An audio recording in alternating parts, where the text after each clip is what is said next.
বাবা, যেখান থেকে আইছেন ওখান থেকে ভাড়া 100 টাকা। এই বেটা বেশি কথা কও বেটা, আধা ঘন্টার রাস্তায় 1.5 ঘন্টা লাগাইছিস, পাইছিস কি? হ্যাঁ, আবার বেশি তুই দিচ্ছি। যা বেটা, গায়ে নাই শক্তি, আইছিস রিক্সা লয়ে রাস্তায়।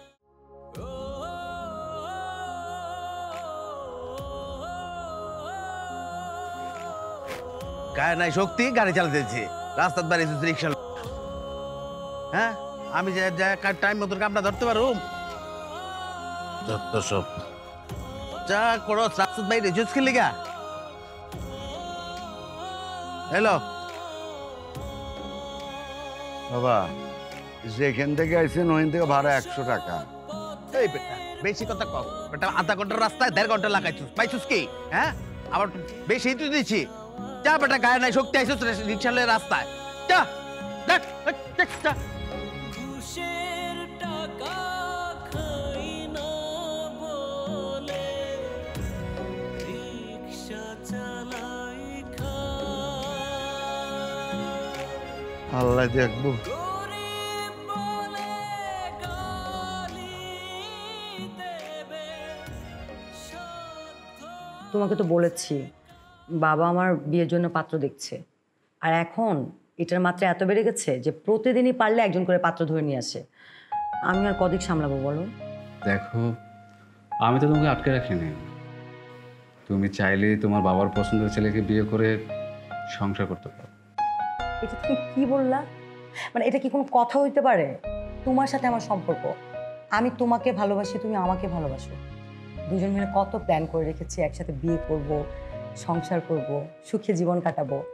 তোমাকে বিয়ে করে আমার কাছে নিয়ে আসবো, তোমার কোনো চিন্তাই থাকবে না। তা না যত উল্টাপাল্টা কথা। শোনো, তাছাড়া তুমি তো জানো বাবা কেমন মানুষ। বাবা আসলে টাকা পয়সা আছে, মানে ভালো বিজনেস করে অথবা সরকারি কোনো জব করে, এরকম ছেলে পছন্দ।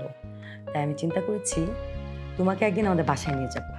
বাবার সাথেও তোমার পরিচয় হয়ে গেল, সাথে সাথে আমাদের বাসাটাও তুমি দেখে ফেললে। মানে যেই বাসায় বিয়ের পর ঘর জামাই হয়ে তুমি থাকবে, সেটা দেখতে হবে না? ওয়েট ওয়েট, কি বললাম? গরজামা হিসেবে থাকতে হবে প্রশ্নই ওঠে না। আমি তোমাদের বাড়িতে গরজামা হিসেবে থাকবো কেন?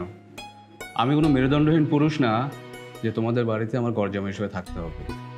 তাছাড়া আমি আমার বাবা মায়ের স্বপ্ন পূরণ করতে হবে, আমার পরিবারের সব দুঃখ কষ্ট মুছতে হবে। তুমি জানো না, আমার বাবা এখনো অনেক কষ্ট করে আমাদের সংসার চালায়। আমি তোমাকে বলে বোঝাতে পারবো না। তাছাড়া আমি এখন বিয়ে শাদী নিয়ে ভাবছি না। আমার বাবা মায়ের স্বপ্ন পূরণ করতে হবে, আমার পরিবারের দুঃখ কষ্ট সব মুছতে হবে। আমার বাবা অনেক বয়স হয়েছে, তারপরও আমার বাবা এখনো যে পরিমাণ কষ্ট করে আমি তোমাকে বলে বোঝাতে পারবো না। আমার বাবা কবে যে এই কষ্ট থেকে মুক্তি পাবে আল্লাহ ভালো জানে। এটাই কি তোমার শেষ কথা? দেখো, এছাড়া তো আমার কিছু করার নেই।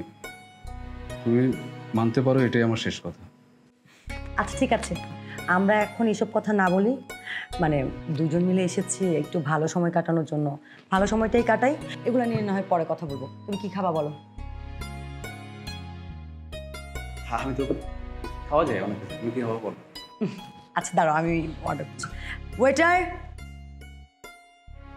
শোনো না, কি হয়েছে? মন খারাপ হয়ে গেছে কেন?